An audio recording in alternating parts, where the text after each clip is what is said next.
stuff from our family that goes back. I'm not hearing anything. I hear you.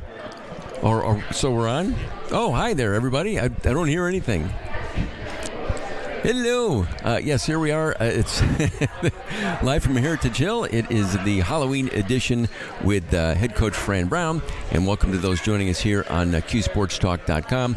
If you'd like to ask a question of Coach and say hi and wish the team well as we head into the homecoming game this weekend against Virginia Tech, go ahead and feel free and enter into the chat and say hi. And Coach, happy Halloween. And I don't know, I didn't hear the beginning of the show there with Matt, but is your daughter dressed? Is she got a costume this year? Or Yeah, she's a unicorn.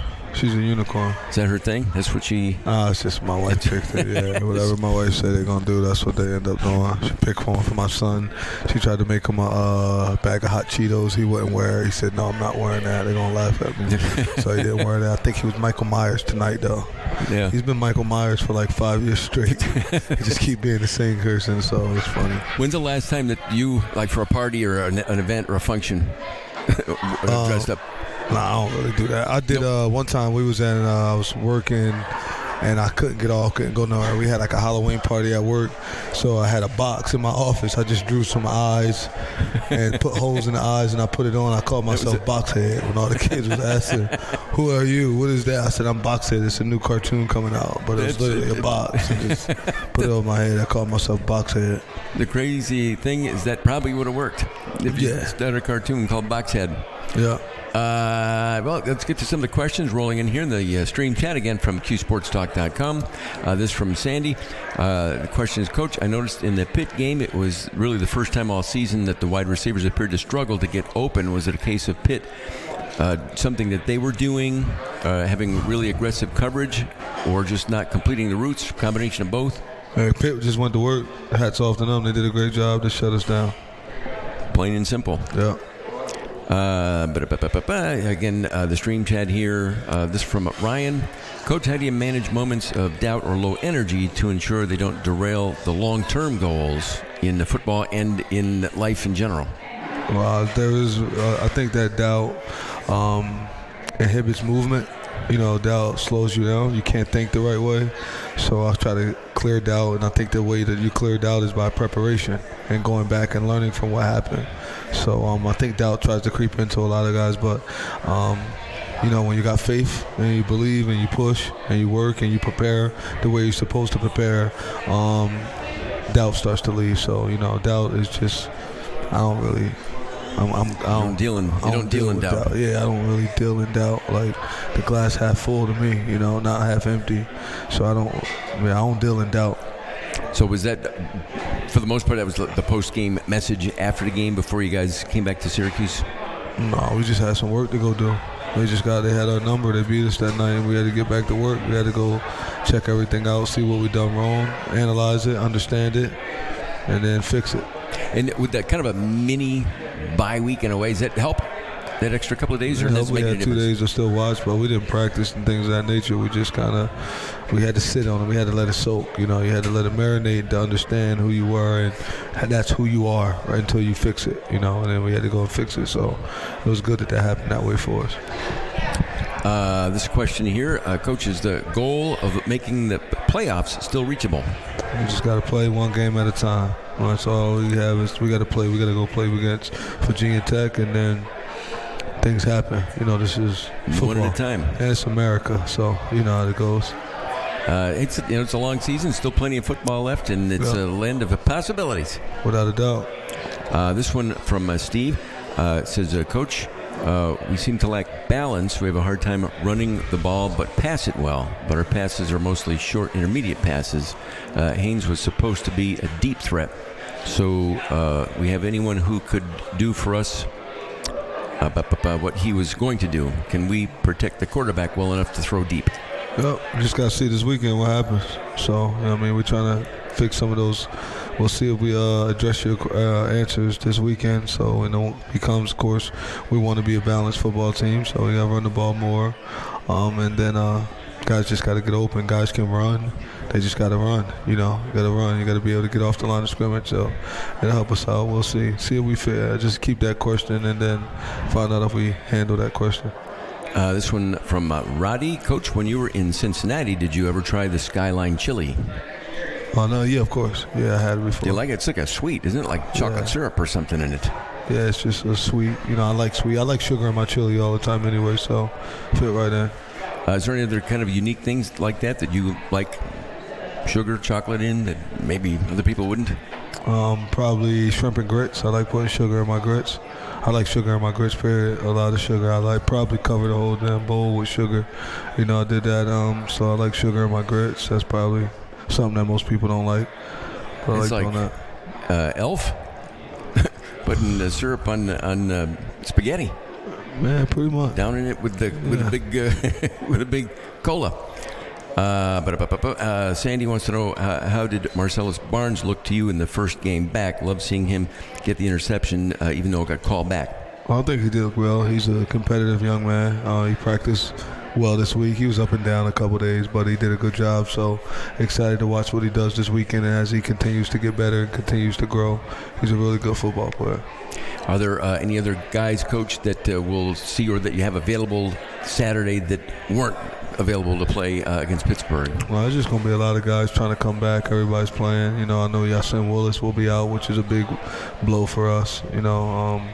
But there's be a lot of guys trying to come back, fighting to be able to play, trying to split time. So it's just a lot. Everybody's doing a good job. You got some other guys stepping up on the offensive line. You got different guys that are stepping in that doing a good job. And Joe Cruz, you know, I think he's doing a real good job. Enrique Cruz is starting to do a good job and push in. David Wallabu is doing an amazing job. So is Cody Hornsby. You know, Cody Hornsby is starting to step up a lot. So there's a lot of guys on the offensive line. Coach Dell's doing a good job of making them all compete now. You know, they're competing their butts off. So it helps us a lot when you got all those guys on the line, being able to compete and help. You know, help push. And then I would say from a defensive perspective, a lot of guys are doing good, but one freshman, Davian Kerr has really stepped up, and I think you'll see him get some more play at corner this weekend. He's a ball hawk. That kid can get the ball, so we'd love to see him in the game again. This question here regarding SU basketball. They want to know, Coach, who's your favorite Syracuse basketball player of all time? Favorite? Carmelo Anthony. No doubt. What are we talking about?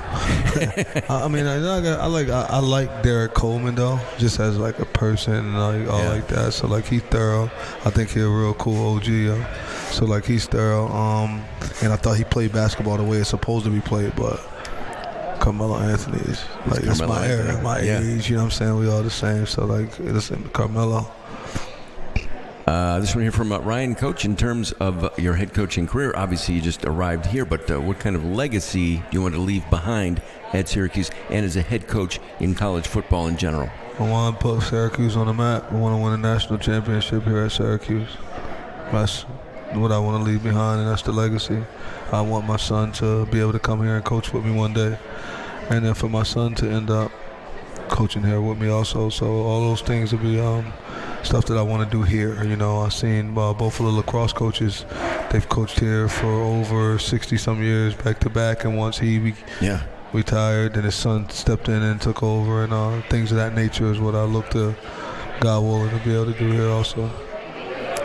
I think we're all pulling for the same thing then for you. That's how it goes. That's a great plan and a great goal. Coach, I don't know if you watched NFL at all from last weekend with the weeknight game, maybe a little extra time on the weekend to watch some football, but at the end of the Washington-Chicago, the Commanders game, the Hail Mary pass that... Yeah, I seen it. I seen it when I was watching like ESPN, because I didn't really get to watch football. I was focused on watching our game and what we've done wrong and going back to the other game we lost, and I was just focused on that, so I didn't really watch any other football except for us, and then now just watching Virginia Tech, that's it. I haven't watched anyone else. Because we had Kyle in this weekend. I asked him, and obviously same thing, he saw that in highlights, and they were showing it all the time.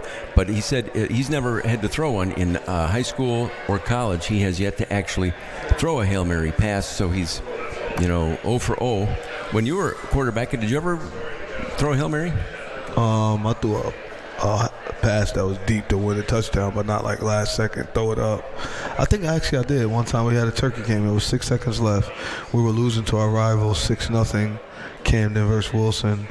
And 6 seconds left, I threw a touchdown pass to Gene Robinson. And then we went into overtime like 4 overtimes, and we ended up beating them 12-6. That counts. You're 1 for 1. Yeah, how about that? Now that you say it, so that for Elmer. Now, is that something that Kyle? You practice that? Yeah. Just in the event that it comes up in the game. Yeah, you got to practice it. We did it. I think we practiced that yesterday. Actually, practiced it yesterday for offense and defense. So they definitely practice it. Other plays that there's probably a better chance it doesn't show up or it doesn't happen during the game. But there are other plays that you practice just in case, kind of like that.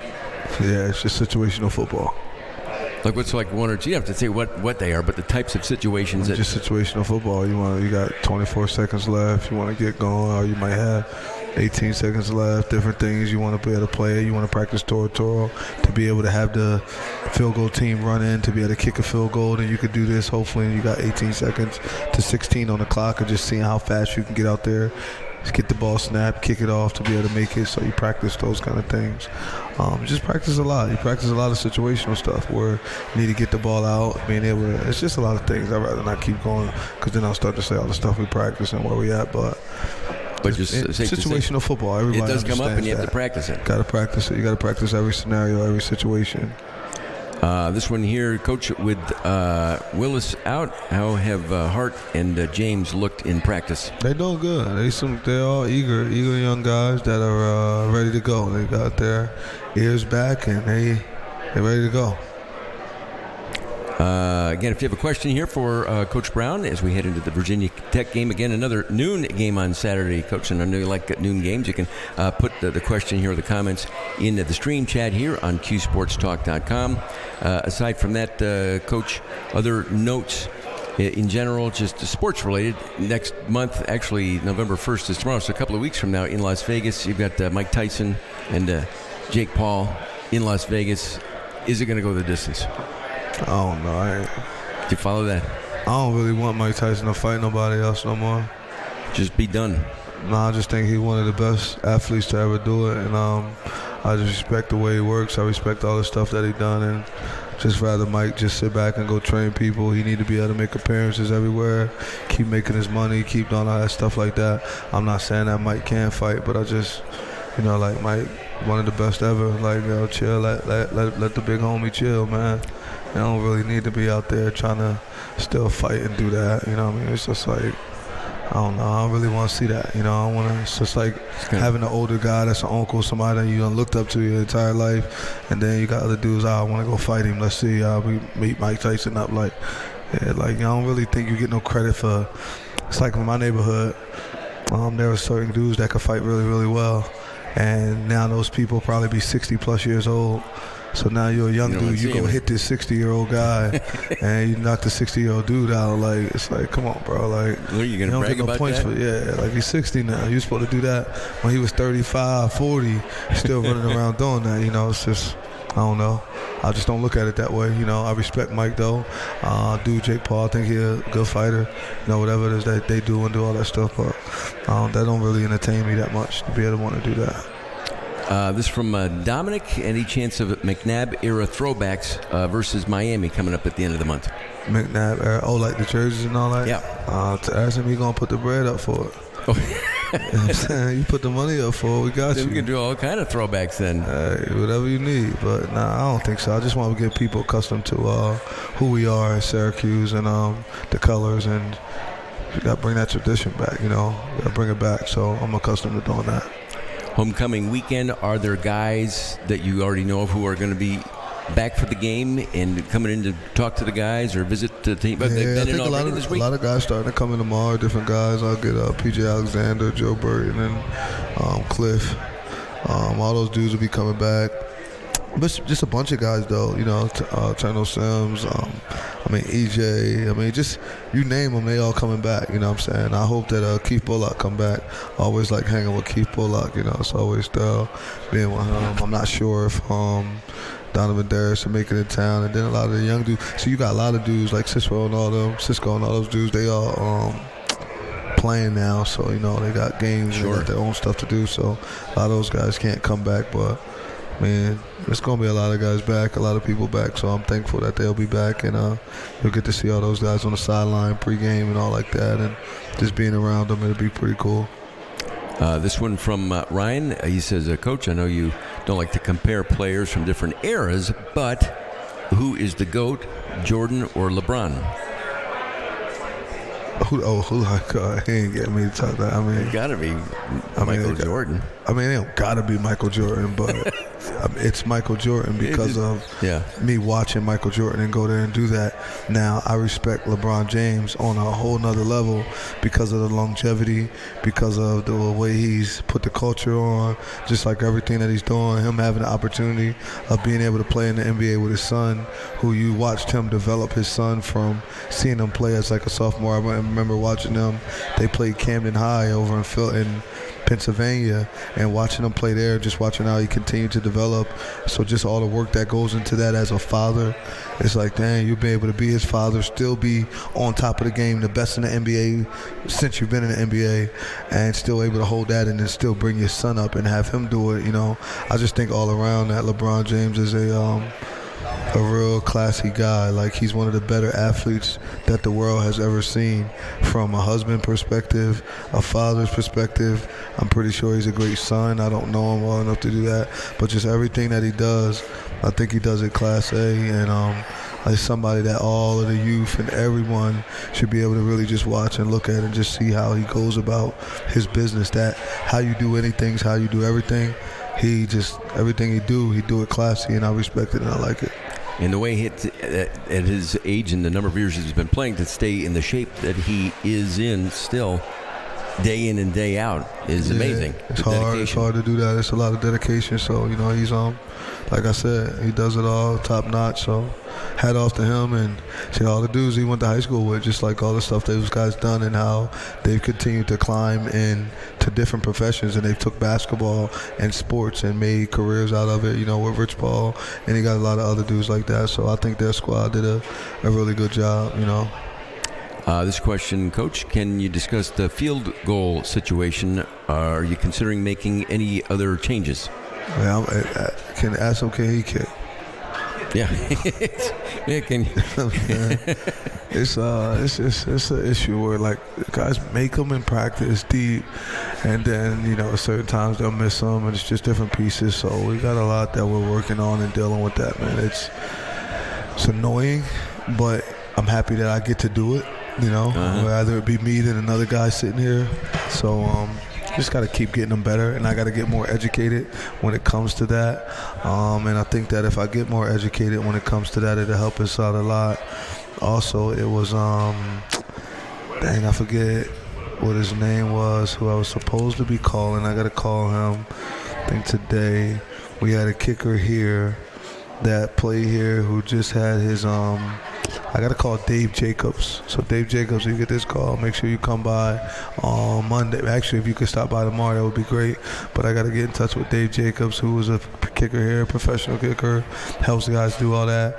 I want him to come in and just being able to talk to him and get some stuff from him. And I just want to watch. Like, I need 2 hours. I got an hour. I ain't got 2 hours. I'll probably have an hour, so I'll call him on my way home to get him to come in and us watch some stuff, and then try to be in with us the next 2 weeks. Maybe we can pay the man to come in and be a consultant for us. So just pick his brain and just want to pick his brain, see all the stuff that he got. You know. I mean, such a specialized position in skill. Yeah. I mean, he's a good dude. He knows it. He's done it at a high level. So come teach me. Great question, great answer. I was listening earlier, Coach, when you and Matt, and I don't know how it came up about Good and Plenty, and I know Paulie did some research, but I agree. I think with Matt, I think they're awful. I don't know how it got to that level. Yeah, Good and Plenty. But there was no other candy. Like, it was like out. I think that was the only candy in the store during COVID time, possibly. So it just kept selling. I think every Good and Plenty ever made was made in like 1937.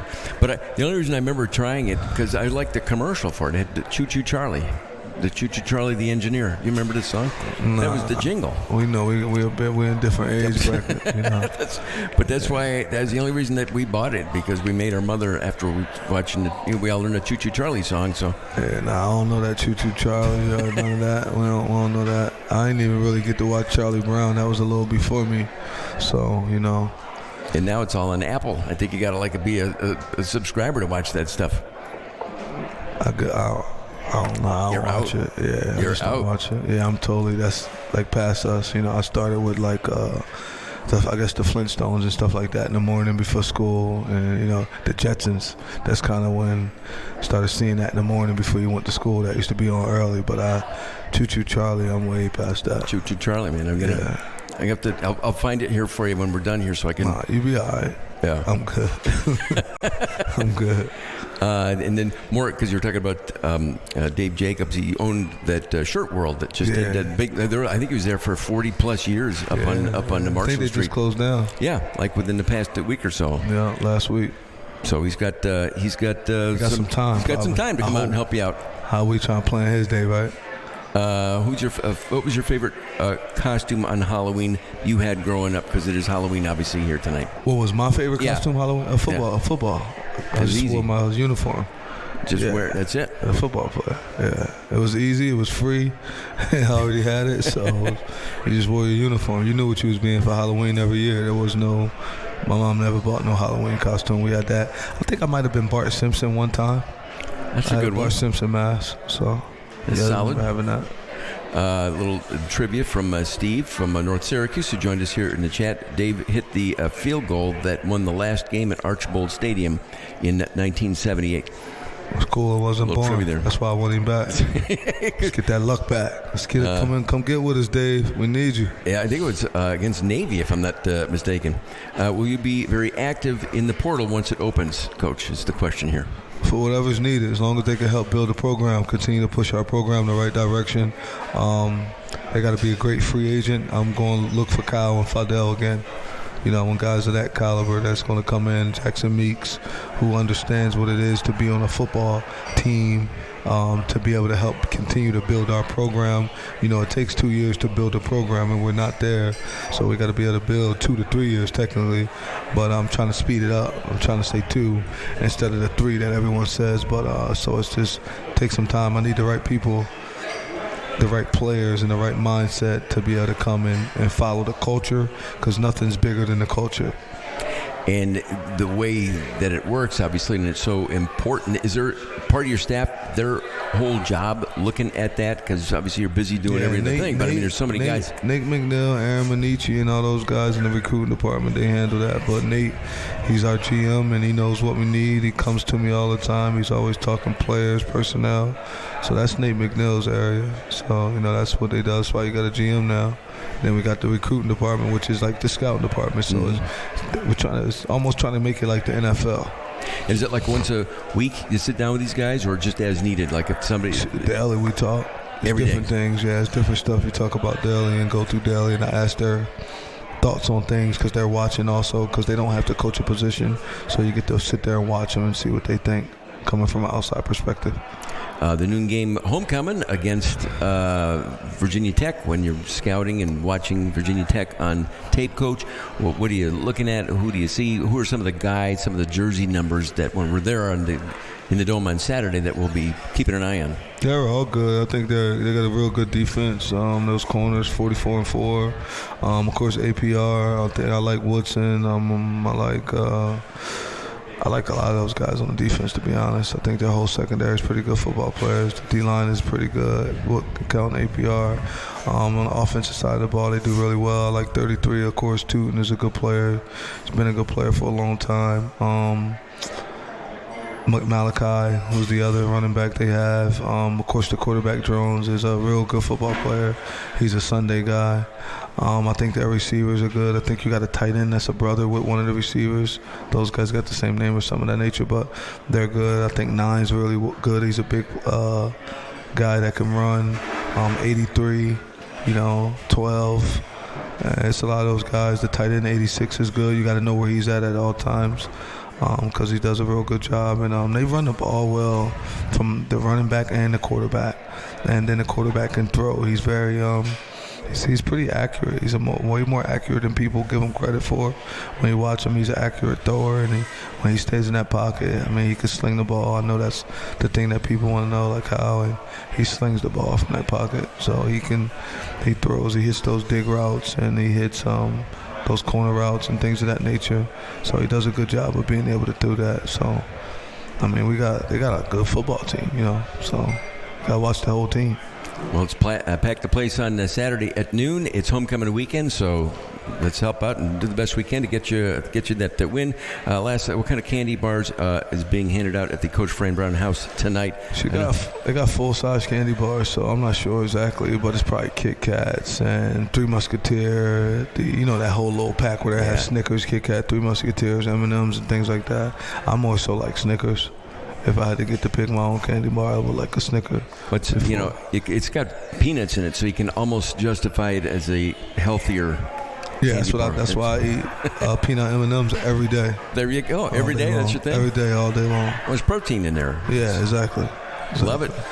Coach, as always, we will see you back next week here live at Heritage Hill. Happy Halloween. Go Orange, and good luck on Saturday. I appreciate it. Be safe. All right, Coach, see you. Thanks.